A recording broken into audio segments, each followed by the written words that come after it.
Sejam todos muito bem-vindos a mais um episódio do Advogo Podcast. Hoje estamos aqui com a presença do Dr. Carlos André. Dr. Carlos André, primeiramente agradecer a ter aceitado o nosso convite. É uma honra muito grande tê-lo aqui, fazer um conteúdo um pouco da sua história para a advocacia.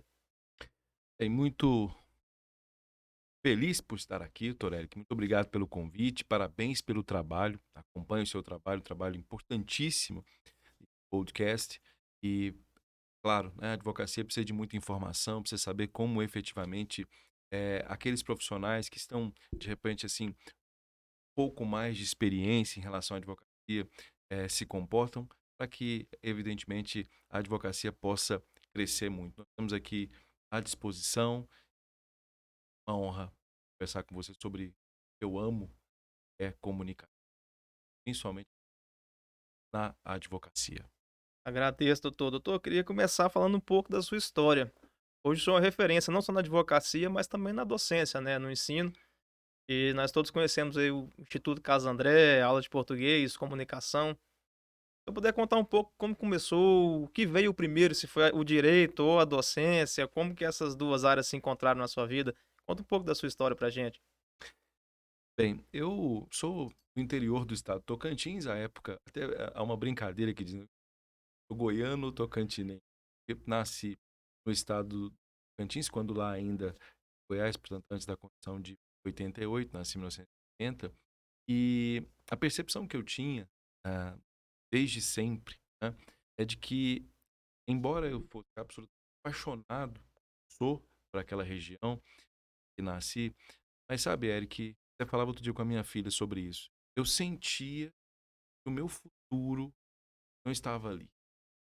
Sentia que, de alguma maneira, o meu futuro estava aqui em Goiânia. Tanto é que uma curiosidade ali, de 2 anos de idade, veja só, 2 anos de idade, uma coisa muito estranha isso, né? Eu pedi pro meu pai para vir para Goiânia a pé. Olha só que Ó, loucura. O que que ele fez?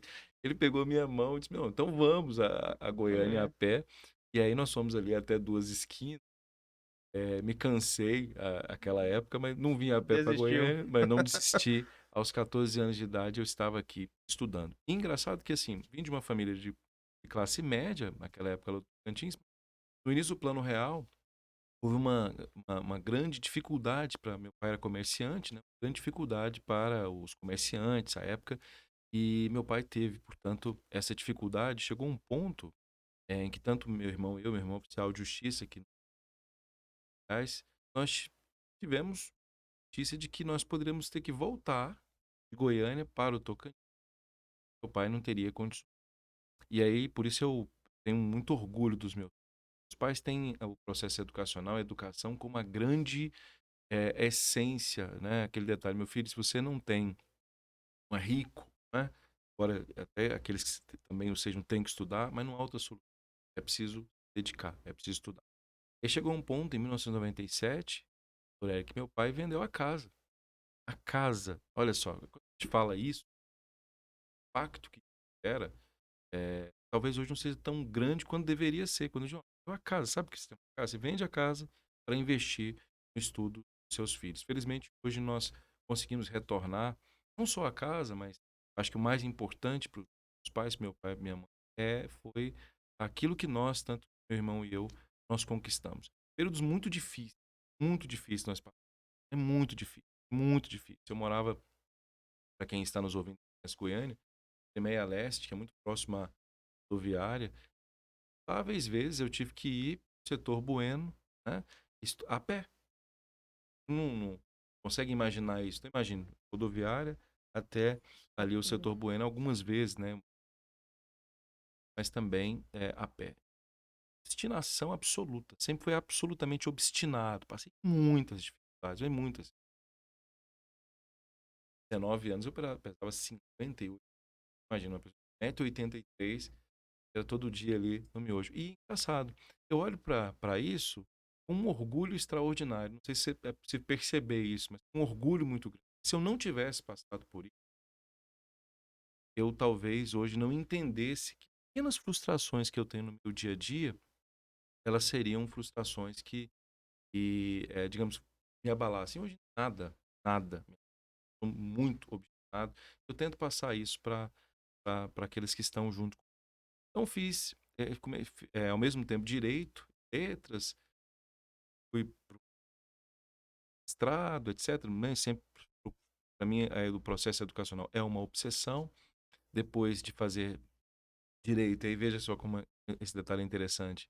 Estava terminando direito, conheci uma moça lindíssima, extraordinária, que hoje tenho a honra de ter como minha esposa, como sócia, uma pessoa que é incrível, que é a maneira, arquiteta, artista extraordinária.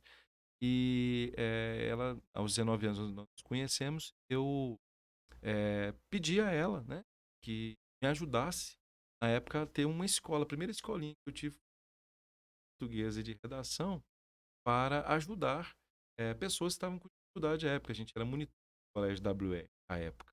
E também eu chamei outros professores, colegas que faziam medicina e tal, vieram.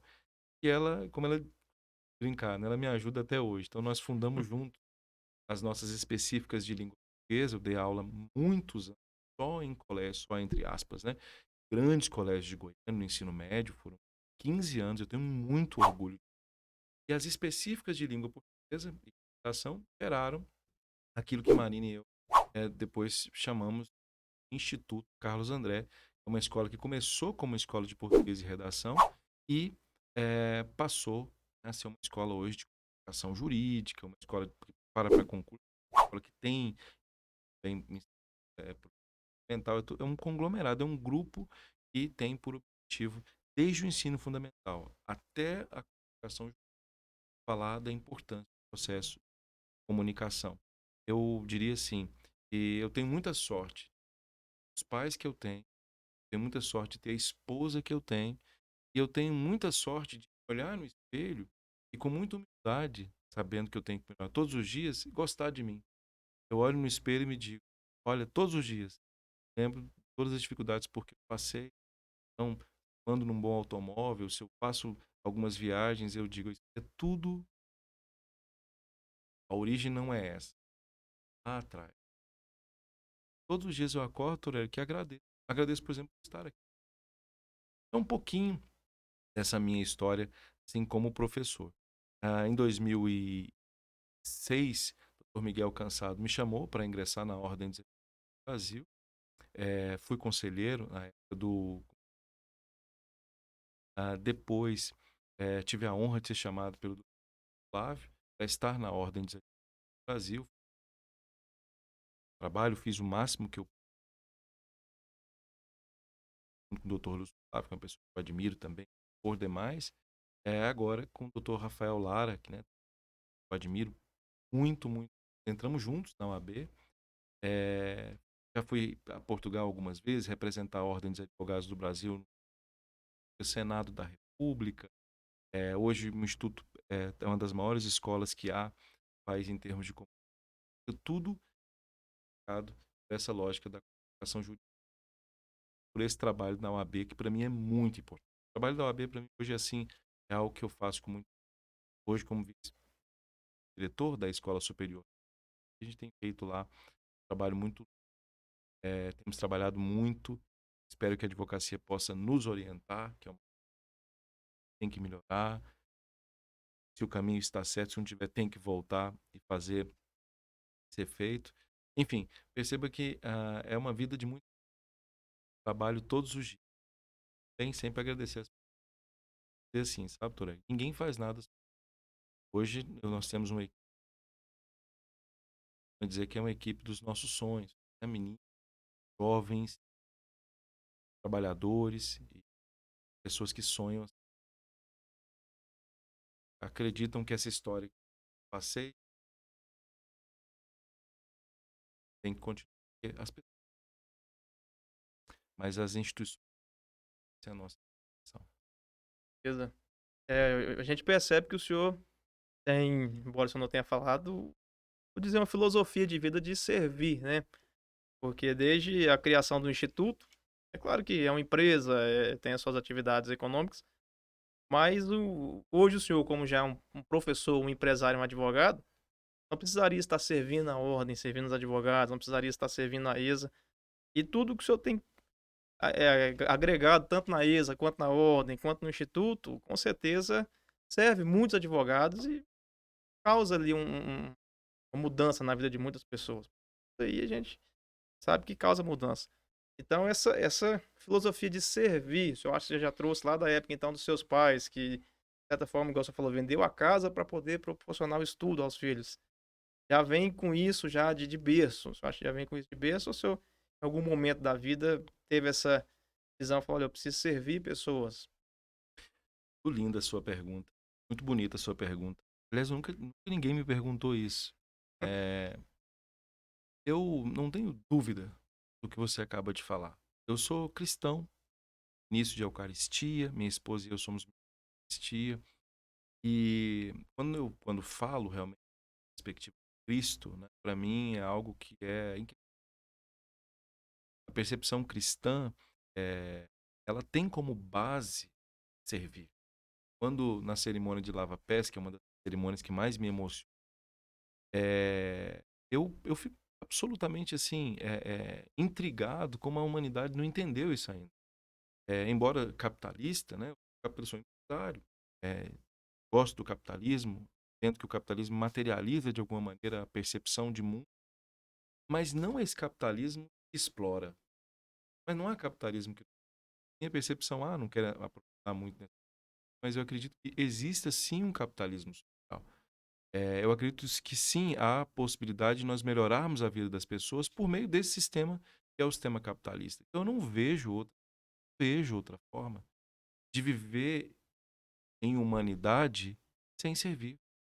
Então, o fato de eu estar na OAB, o fato de eu estar na ESA, para mim, eu falo isso com muita convicção, é um orgulho, é uma deferência. Imagine os advogados goianos terem nos escolhido para representá-los. Aquela frase que às vezes é colocada de maneira, digamos assim, senso comum, fulano me representa. Tem uma força muito grande, doutor. Alguém Uhum. diz assim, o senhor Casné me representa, eu tenho um nível de responsabilidade. De quê? Servir. Acho que o grande problema é um ego muito elevado, é natural, principalmente de forma Debord, Debord, seis extraordinário, escreve uma obra chamada Sociedade do Espetáculo. E no primeiro capítulo, Hegel, entendemos ainda para então não pode fazer outra coisa. Interessante, doutor, interessante. E vamos falar sobre, a comunicação. Eu é conhecido aí por Uhum. trazer trazer sempre essa ênfase à comunicação. E hoje a gente vê que eu sou recente também, eu tenho 5 anos de advocacia. A gente vê que, não sei antigamente, mas hoje isso está muito presente, né, a comunicação, ela é o poder, igual o senhor costuma falar. O Instituto Carlos André começou, o senhor já falou, tá com redações, ensino médio. Em algum momento o senhor percebeu que havia essa necessidade de trazer essa mudança para servir a advocacia, por esse motivo, por perceber uma deficiência nessa comunicação jurídica, ou foi questão estritamente de estratégia empresarial? Ter alterado esse foco do instituto, do médio para advocacia? É como diz aquele ditado que é, assim, infalível. A César que é de César. Quem descobriu isso não fui eu. Quem foi a Marina, esposa, que é engenheira e que é sócia, gestora do instituto. Eu um dia colocar alguma coisa que não está. Veja, você é um advogado, é um apaixonado por comunicação jurídica, fez especialização em estrito senso, mestrado, é ligado a essa perspectiva. Nós não temos um curso de comunicação jurídica, os advogados não fazem tentação oral? Fazem. Os advogados não fazem, escrevem? Sim, então por que não entramos nessa área? E aí, um detalhe muito interessante, que eu dei aula no axioma jurídico. Eu falo no Já axioma, doutor ouvi, Eric, sim, conheço. dei aula em cursos de ação jurídica, língua, e as pessoas identificavam é um professor de português, mas que tem um certo domínio em relação ao direito constitucional, direito processual civil. Tive o professor Lúcio Flávio como meu professor. Sou professor de grandes cursos como CERS, e o acesso a muita precisa fazer curso sobre. E aí nós montamos o nosso curso de comunicação. Foi um sucesso. Nós começamos a perceber que os advogados realmente queriam, mas não um curso de português como ensino médio. Acho que esse foi o grande diferencial. Porque quando você vai fazer um curso de português, as pessoas tendem a para concurso, né? Já deve ter falado, é pro Aham. Enem. Quem quer ir? Não é esse o objetivo. É assim, eu preciso entender como escrever bem uma petição de mandado de segurança. Como eu tenho que escrever bem uma petição de embargos declaratórios. Como eu tenho que escrever bem uma petição de uma petição inicial, uma contestação. Como é que eu escrevo? Então, é essa perspectiva, ou seja, trabalhar o gênero textual, petição inicial, primeiro, depois ser contratados. E aí, uma coisa que precisa também fazer a César o que é feito, advogado trabalhista, época muito, muito empreendedor, que eu chamo Rafael Lara Martins, primeiro escritor. E, à época, né, tinha outro sócio. Pessoa, nós éramos amigos, eu dei aula junto com eu era sócio de um dos cursinhos em que o Rafael começou a dar aula. O primeiro local em que o Rafael começou a dar aula foi nesse cursinho que eu era coordenador. E ele falou assim, vamos no meu escritório. Eu quero que você dê a aula para os o que eu vou falar? Não, você vai dar consulta. E nós montamos a consulta. O Rafael teve uma gigantesca nessa minha entrada nos escritórios. Depois do Rafael, veio o GMPR, do Lúcio Flávio, veio do Marco César, que é outra pessoa importantíssima, importantíssima. Marco César é um sócio do GMPR, ex-conselheiro da OAB, ouvidor da OAB, é fundamental esse processo de dizer, ó, pessoal, nós precisamos fazer a língua portuguesa. Então, olha só, percebe como ninguém faz nada sozinho?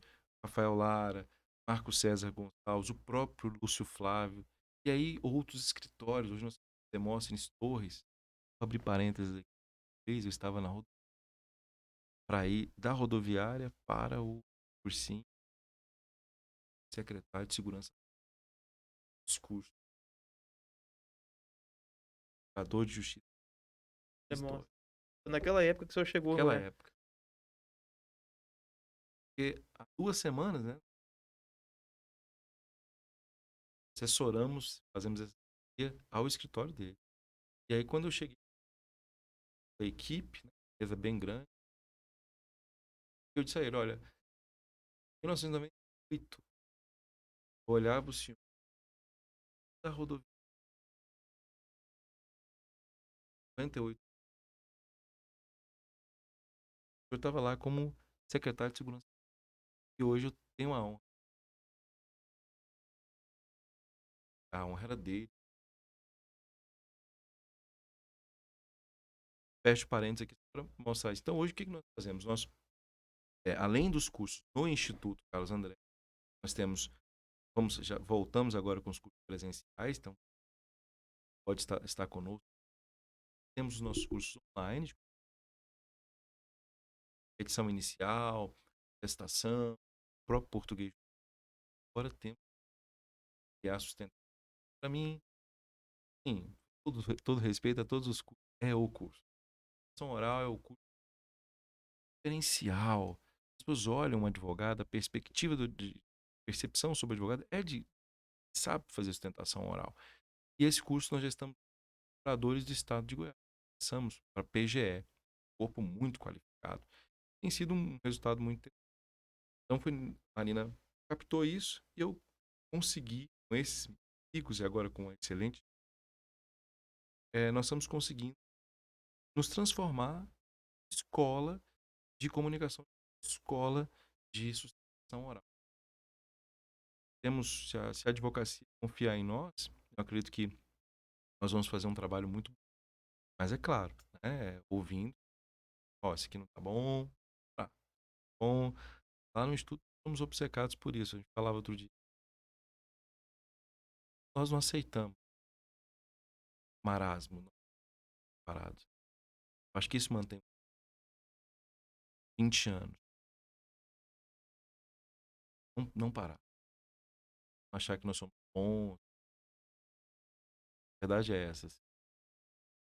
Sempre sempre, para quem para, haverá alguém melhor. Isso eu tenho total consciência. Enquanto eu estiver no jogo, eu preciso jogar bem. Sempre que melhorar, né? Sempre. Eu acho interessante, até queria ir no outro assunto, mas é pegar um pouco dessa que o senhor falou. Essa questão da educação, que o senhor tem tanto dentro da sua história. Você que é a história da rodoviária, do Demóstenes Torres, que na época era secretário, imagina assim, deve passar um filme na cabeça, né? Quem acredita, hoje eu estou nessa situação, amanhã eu vou estar dando uma consultoria para o atual secretário de segurança. E isso tudo, o senhor já me falou aqui até nos bastidores, que foi graças à educação. E hoje a gente vive numa realidade que, infelizmente, a educação caiu um pouco em descrédito, né?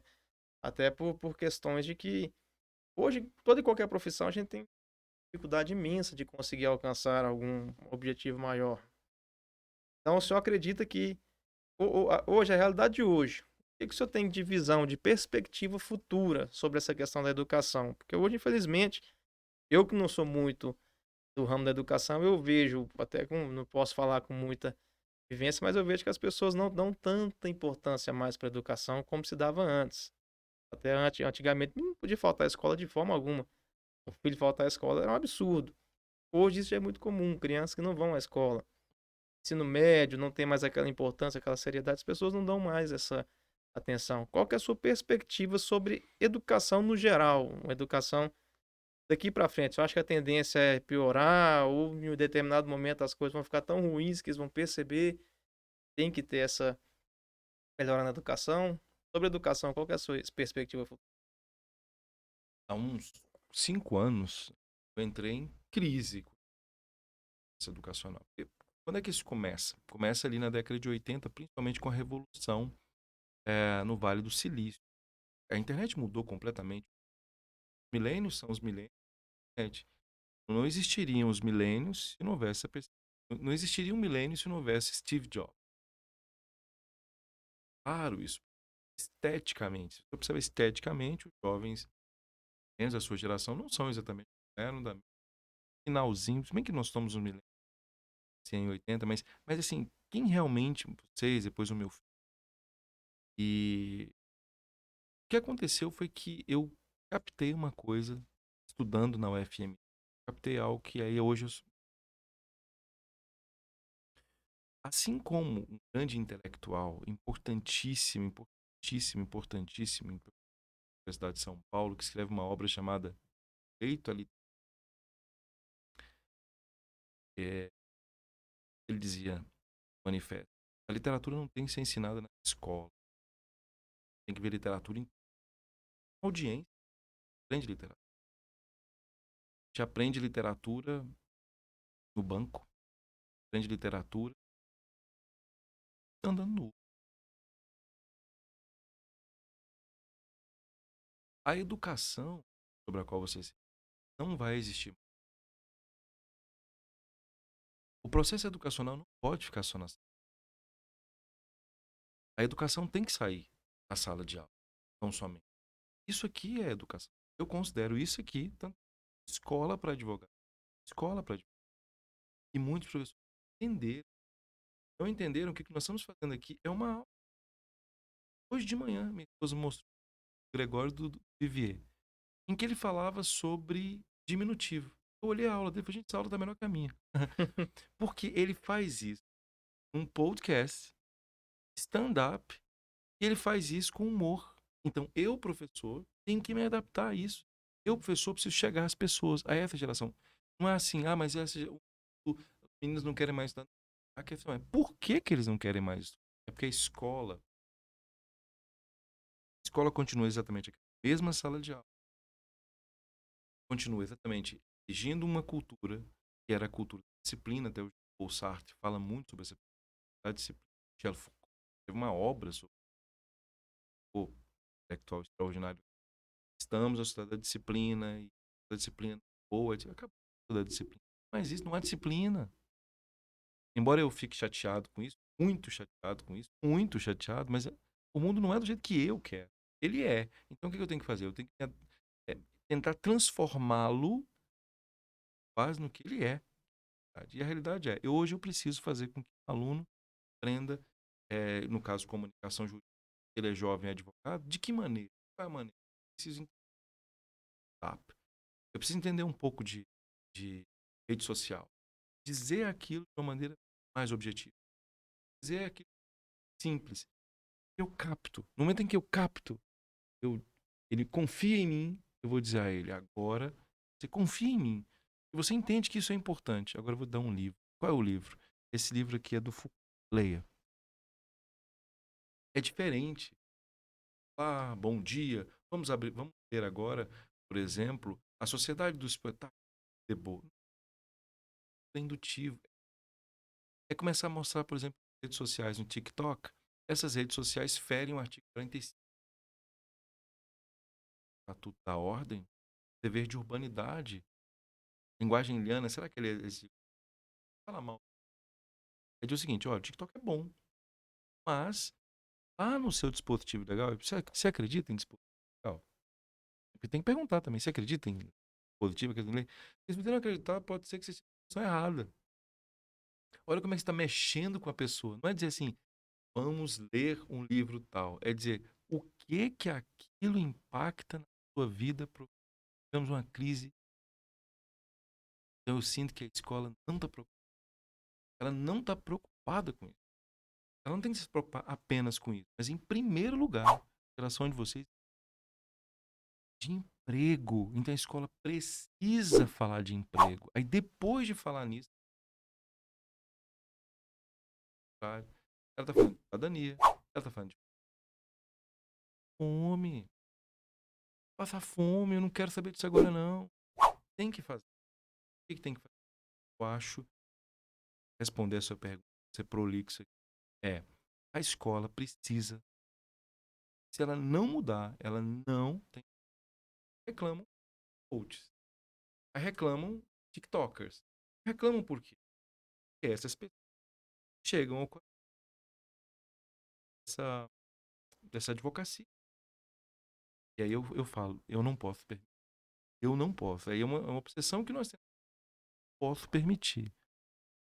Falhar, falhar nesse aspecto. Eu não vou falhar. Eu quero chegar ao coração dele. Por isso que quando eu disse a você, estar aqui é uma. Sim, doutor Érico, é verdade. Porque eu estou fazendo isso nesse momento. Você está me permitindo fazer isso nesse momento. Percebe? Eu acho que aí a gente chegou no X da questão. Por que eu vou me especializar? Por que eu vou buscar um conhecimento se eu tenho um colega que está fazendo dancinha no TikTok e está faturando 3 vezes mais que eu, que estou especializando, pós-graduando, mestrando e não tenho esse rendimento, não consigo ter clientes.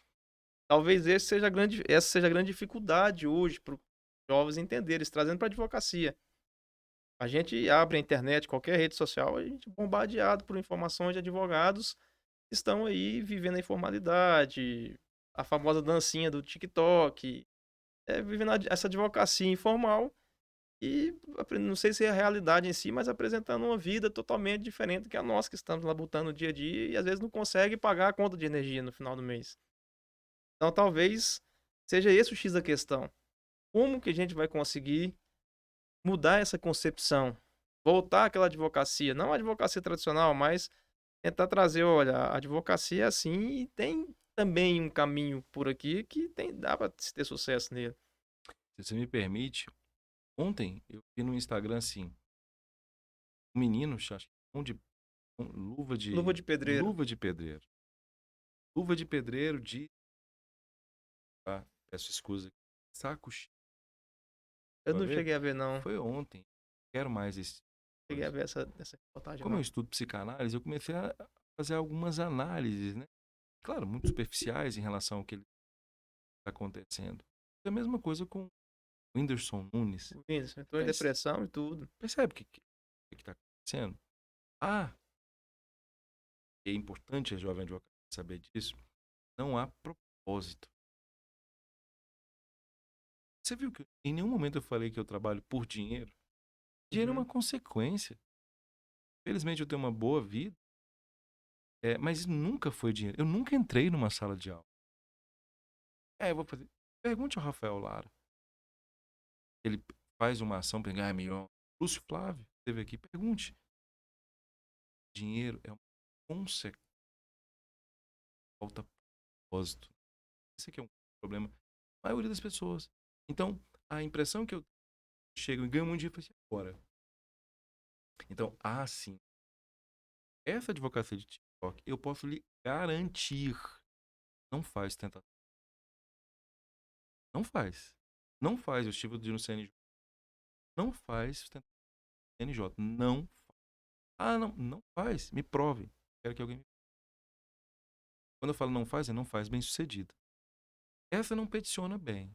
Essa não paga. Não, não é advocacia. É isso que eu quero mostrar. Não é advocacia. É comunicação. Então, nessa área, bem, eles vão bem. Não é advocacia. E o mundo precisa de advocacia? Precisa. Precisa de que alguém peticione e faça tentação oral. Quanto que é uma tentação oral de um bom advogado? 50 mil. Excelente advogado. 150 mil. De um cacai, 1 milhão. Eu presumo, não sei, é o que eu ouço. E é muito, muito importante entender que você pode chegar lá. Sim. Então, você me pergunta, tem dúvida de que vai voltar? Eu não tenho dúvida de que vai voltar. Já voltou. Eu tenho consciência, e você é um exemplo. E pessoas que já entenderam que, olha, tá, se eu quiser TikToker, eu vou pra lá. Propósito, eu quero ser TikToker? Eu quero. Tem certeza? Então não diga, eu sou advogado. Não é. Não é. Advogado?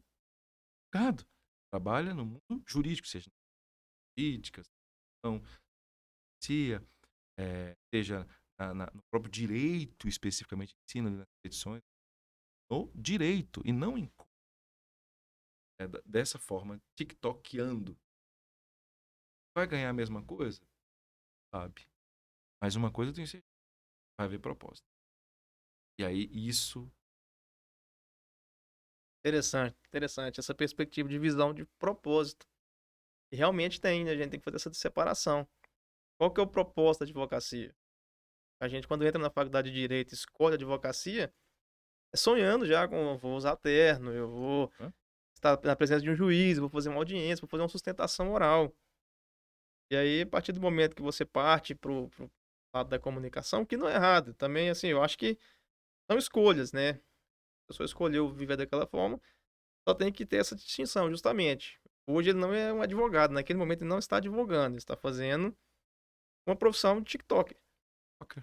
E pode estar tendo rendimento, isso é bom, mas não é advocacia. E a partir do momento que a gente entende esse propósito, eu acho que muda tudo, realmente.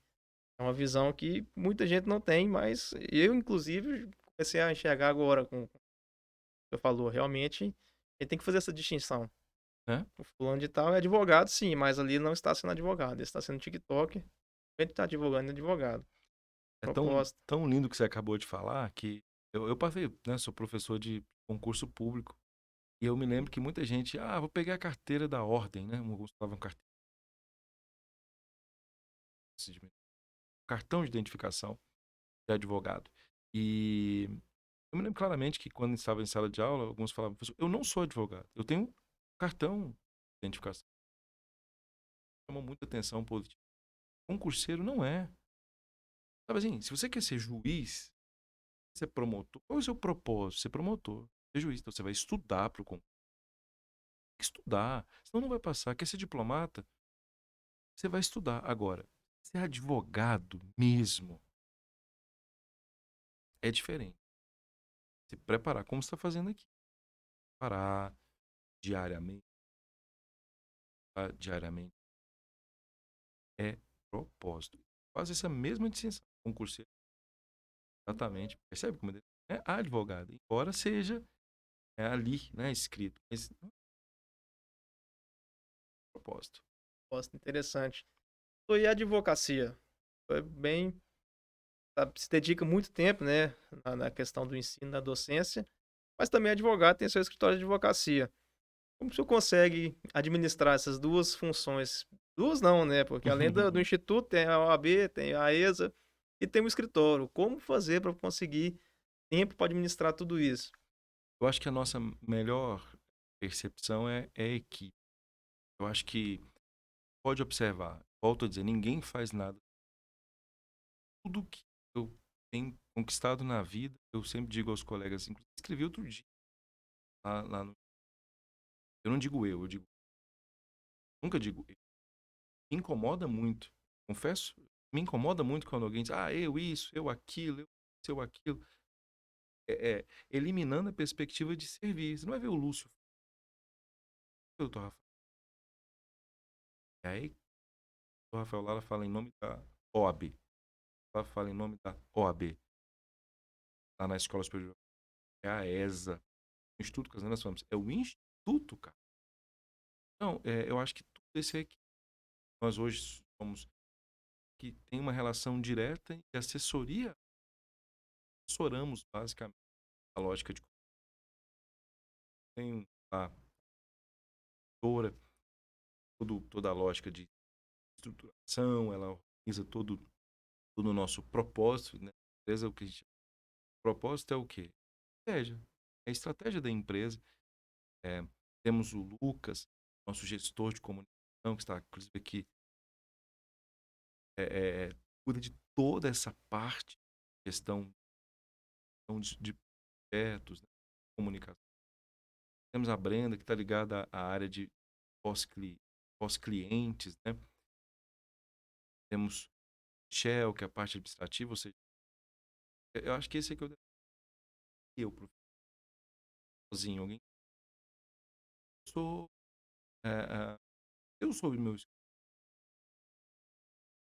coisa que eu acho muito interessante, essa aqui, eu sempre fiz, sempre fiz. A época do Instituto, não era o Instituto, eu não, eu criava um e-mail para mim, financeiro@carlosandré.br, outro e-mail que era atendimento, acho que eu nunca falei isso, nem os colegas do Instituto sabem desse detalhe, @Instituto Carlos André. Aí o outro era, e aí, quando alguém me pediu alguma coisa, eu falava, deixa-me falar com o meu filho. Só quem era o financeiro? Eu. Era a própria equipe. Eu era o financeiro. Por que que eu era o financeiro? Eu, empreendedor, tinha que falar para o financeiro se o financeiro permitia ou não que eu tinha assim, meio que um alter ego. Não me deixava fazer bobagem. Quero chegar? Então, esse é o detalhe. As pessoas têm mais responsabilidade empresarial. Aí hoje, engraçado que eu tenho assessorias muito boas, assim, financeira, etc. Quando eles falam alguma coisa, eu não estranho, porque o Carlos André que vai para o financeiro, o Carlos André é financeiro. Você vira, sabe assim? O professor Carlos André, muito estranho. Tem que ser o financeiro Carlos André, as pessoas não reconhecem. Não reconhecem, porque é outra pessoa na comunicação. 6 elementos. Professor, mensagem, canal de comunicação, linguagem. Então, o que eu contei? O Carlos André não é a mesma pessoa. O Carlos André um, o Carlos André outro, o Carlos outro, o Carlos André da ESA outro, o Carlos André que está aqui hoje com você. E eu acho que é diferencial. Ter uma equipe, cara, que hoje existe essa possibilidade que eu tenho, que pense da mesma forma. Não adianta ter uma equipe, alguém harmônico, né? Pensa de maneira diferente. Então, por exemplo, eu tô ligado a servir. Aí vai uma pessoa trabalhar comigo que é altamente egoísta, vai dar certo. Não sei se eu respondo a sua pergunta, mas acho que o segredo é, enquanto não se tem equipe, você é a sua equipe. E depois que você tem uma equipe, a equipe tem que pensar. Tem não ditatorial. Ah, acho que precisa ter harmonia com aquilo que você pensa. É uma equipe com o mesmo propósito. Pra andar tem que fluir todo mundo no mesmo, Todo mesmo mundo. caminho. Interessante. E o escritório de advocacia é separado do instituto, né? É todo Ou é junto. Nós tudo temos junto? tudo junto, porque o Instituto Carlos André, ele é uma assessoria específica a outros institutos. Nós não pegamos ações que não sejam ligadas, porque nós temos parceiros como pegamos ações que não sejam ligadas a outros assessorias, a tribunais e assessorias escritório especializado em assessorar escritórios. Ah, entendi. A Observe. especialização é essa, assessorar os outros. Ou seja, Interessante. percebe que eu entro num aspecto importante. Percebe que há espaço para o direito? Você Sim, tem que descobrir e qual é é o uma espaço. novidade. Sim, não fica novidade, mas é algo que é comum. Eu não conheço em Eu também Goiás, não conheço. E já é uma ideia empreendedora aí que não é?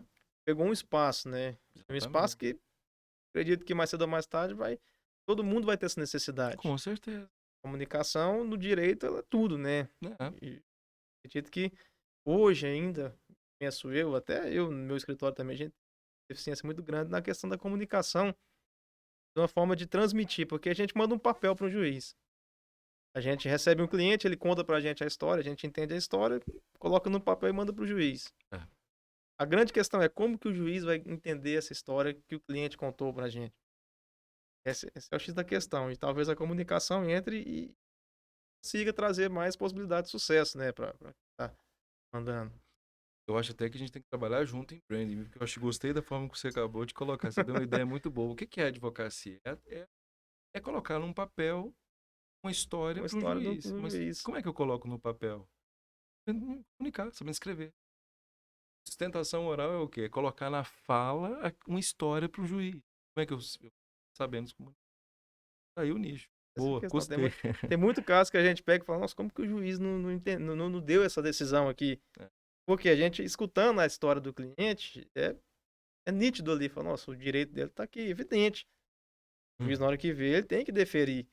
Só que esse é que é o X da questão. O juiz não vai estar recebendo o cliente ali para ouvir a história dele. Exato. E essa é que é a questão. E eu acho que muitas vezes a gente acaba pecando nesse ponto. Não Com consegue ali um certeza. resultado positivo nesse ponto. Eu acredito que o grande. Esse mercado que o senhor já alcança, a tendência dele é aumentar. Só que o senhor é autoridade aqui, né? Acho que não tem É, eu sou um trabalhador. outras que Sou um chegam tanto. trabalhador. Quem que ama muito o que faz. Eu te agradeço pela gente. E hoje o senhor acompanhando essa questão, esse mercado, eu recebo muitos profissionais ainda que têm essa grande deficiência, porque eu particularmente, alguns Muitos, colegas que eu dou um auxílio, a gente vê muita coisa que muitos, muitos, muitos. Me permita, a maioria, né? Veja, por exemplo, que quando nós estamos falando de escritórios como GR, escritórios como Lara Martins, escritórios como Demóstenes Torres, Bobo, esses escritórios, quando eles falam que, olha, a gente precisa melhorar, eles são excelentes, excelentes. E eles, né, entendem que precisam melhorar. Eles falam, não, não tá bom. Estamos, porque as nossas pessoas chegam, ações orais, feitas geralmente no STJ, etc. Pode errar, não pode haver. E eles, portanto, na minha concepção, têm essa necessária de humildade, que é a capacidade de perceber, olha que palavra importante, que tem que melhorar. Eu não entendo, doutor.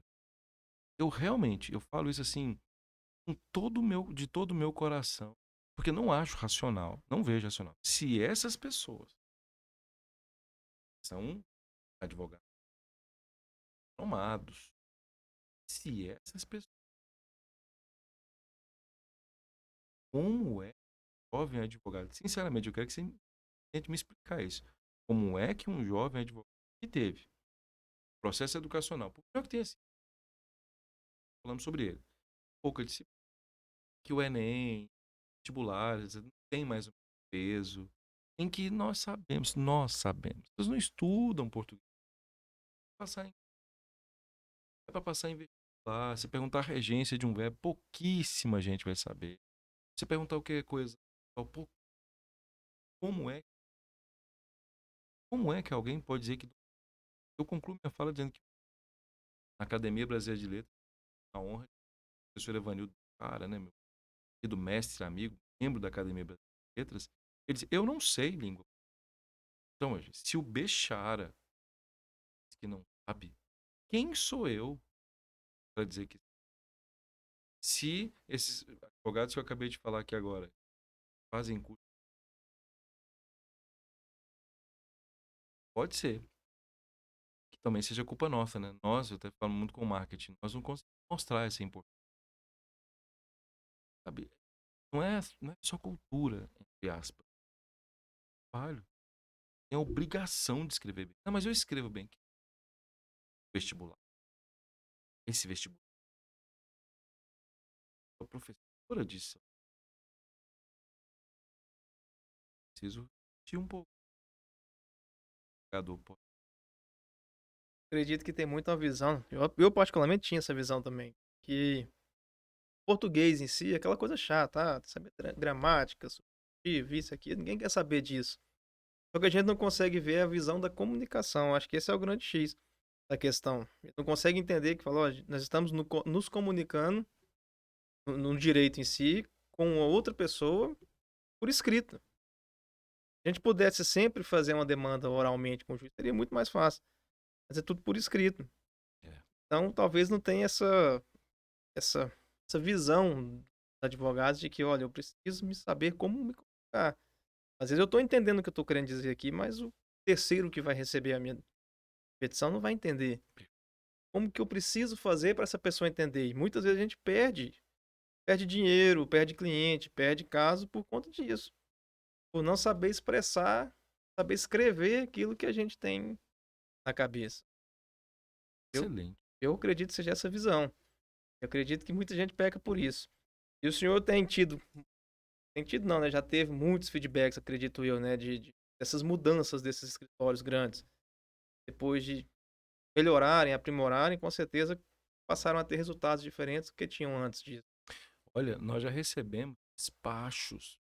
Por exemplo, em Anápolis, diz aqui, explicitou isso. Ela escreveu, sim, 17 linhas escritas. Sim, onde uma das magistradas. Eu me lembro de vários magistrados. Quando eu vou ao tribunal, tipo, ó, esse escritório escreve bem, a gente tá sabendo o escritório que faz o senhor. Isso pra mim é de uma, isso não tem preço, viu? É propósito. Eu estou falando em dinheiro? Não. Isso é bom financeiramente, mas eu nunca, assim, eu vou ao escritório tal, porque aquele escritório paga tanto. Não é esse, não é isso. Percebe como é diferente? Ah, mas então você não liga pra gente. Mas é evidente que sim. Eu não estou entendendo. A questão é, o dinheiro é consequente. Tanto que eu nem falo. Eles me falam, professor, vai ser tanto, etc, etc. Aí entra o Carlos André financeiro. Pode, não pode, etc. Mas o Carlos André, advogado, uma coisa, eu quero que todo mundo escreva melhor. Só isso. E o tanto facilitaria, né? Se todo mundo tivesse esse conteúdo, todo mundo falasse, olha, é um pré-requisito para advogado, além do curso de direito, tem um curso de comunicação jurídica. Porque facilitaria para o advogado, para o cliente e para o judiciário. Conseguiria concluir algo ali de uma forma muito mais simples do que Eu não hoje. entendo porque que isso não existe. Você entende? É, Mas, realmente, assim, se a gente for analisar, seria um facilitador muito grande. exatamente. E, doutor, hoje o senhor acredita que a gente vê na jovem advocacia aí todas as dificuldades, a gente até conversou sobre isso, Uhum. dificuldades na questão do acreditar, muito advogado. Eu acho que quando a gente pega a carteira da ordem, é a realização de um sonho. E depois disso começa a passar um tempo ali, esse sonho vai se tornando talvez um pesadelo para muita gente. É. E inclusive, o projeto nosso, a gente percebeu muito isso. E eu conheço colegas que hoje trabalhando em outras áreas porque não conseguiram. Colegas que formaram em 10 a 15 anos atrás e não, vou advogar, não tem como advogar. Hoje não existe viver da advocacia. Eu acredito que eu acredito que isso seja uma realidade mais recente. Acho que antigamente eu tive eu não sei se o senhor chegou a conhecer, um sócio no início da minha carreira, que foi um tio meu, doutor Liberato Pova. Ele foi desembargador no Demais, Tocantins. demais, demais, E eu tive a oportunidade de demais. trabalhar com ele aí cerca de 2 anos antes dele falecer. Ele faleceu em 2019.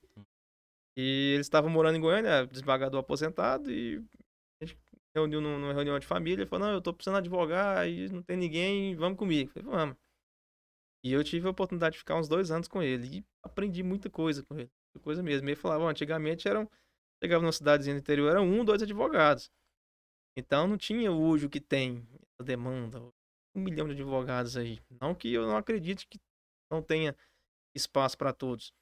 Mas eu acredito que a gente pega justamente nisso. Os advogados não acreditam mais na advocacia. Essa é que é, eu acho que esse é que é o X da questão. Eles acreditam.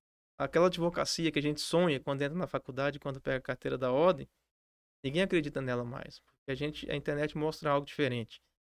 Eu acho que é possível a gente.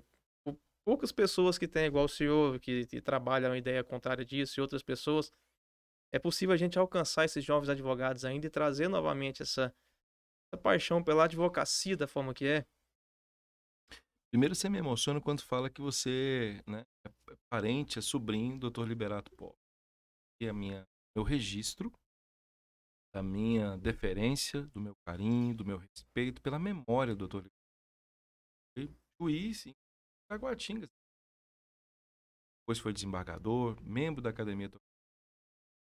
Ele tem um livro dele. Ele várias vezes foi a eventos do Carlos André.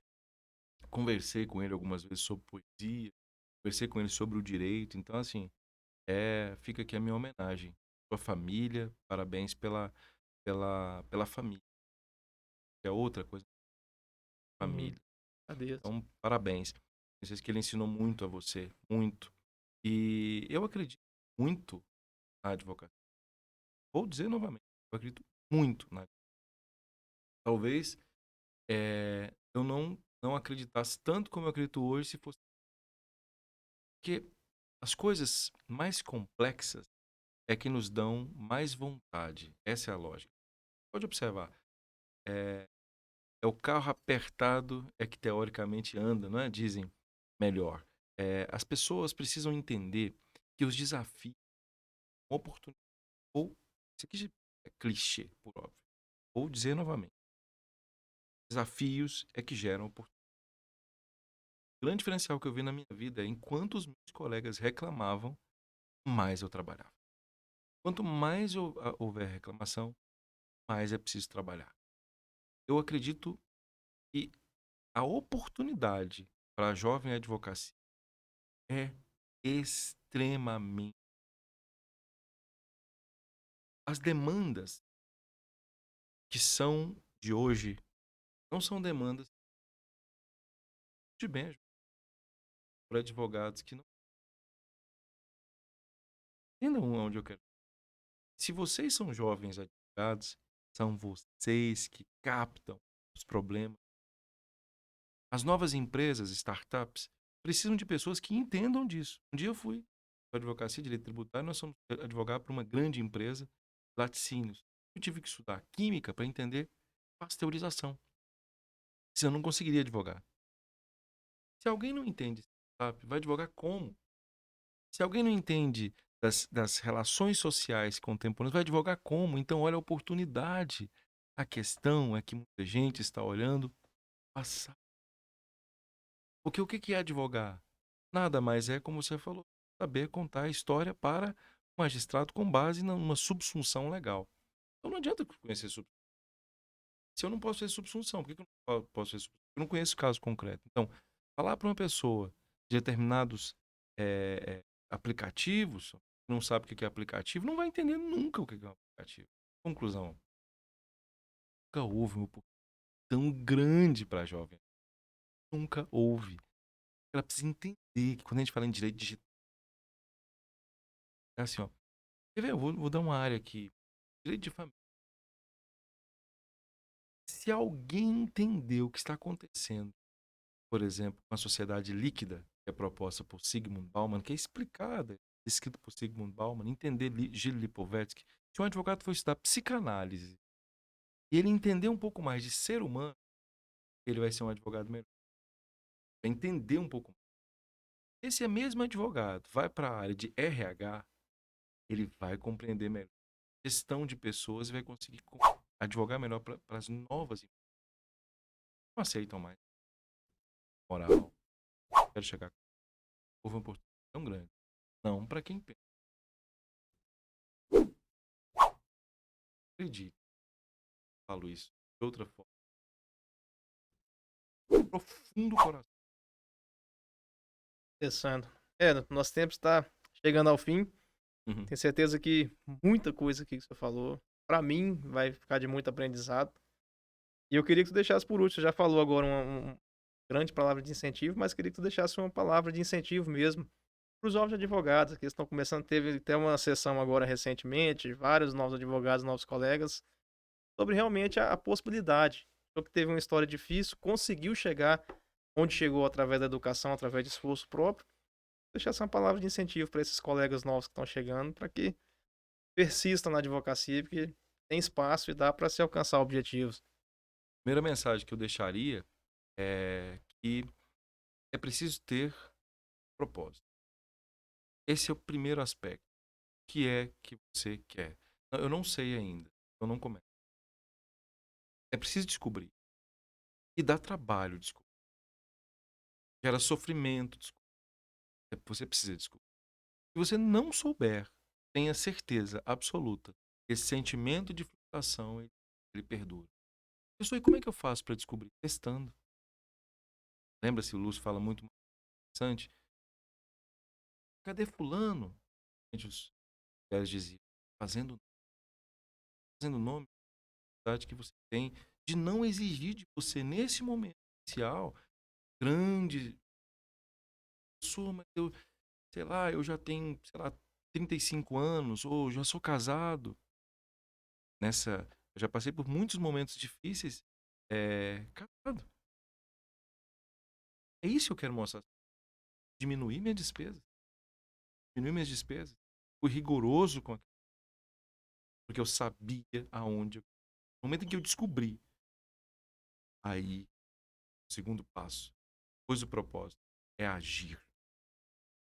Não espere que alguém vai fazer. Não vai fazer. Não espere que nessa sociedade contemporânea, seja a sua família, seja a sua família, vai fazer. Ninguém pode ser você. Só você pode. Isso é fundamental. Não espere dos outros. Não espere da OAB, porque a OAB não faz. É muito comum. A Uhum. OAB não faz. O OAB não. Que OAB? A OAB é você. Precisa entender que a ordem está aqui como uma instituição importantíssima para auxiliá-lo. Mas da mesma forma que na percepção, culpe Deus, é você. Passamos pelo iluminado. Você que tem que fazer. Em terceiro ponto, entender que você não está aqui só para ganhar dinheiro. Isso é muito pequeno. Dinheiro é consequência. Está aqui para servir. Entenda isso e acredite. Se você entender isso, vai ganhar muito mais. Interessante, então.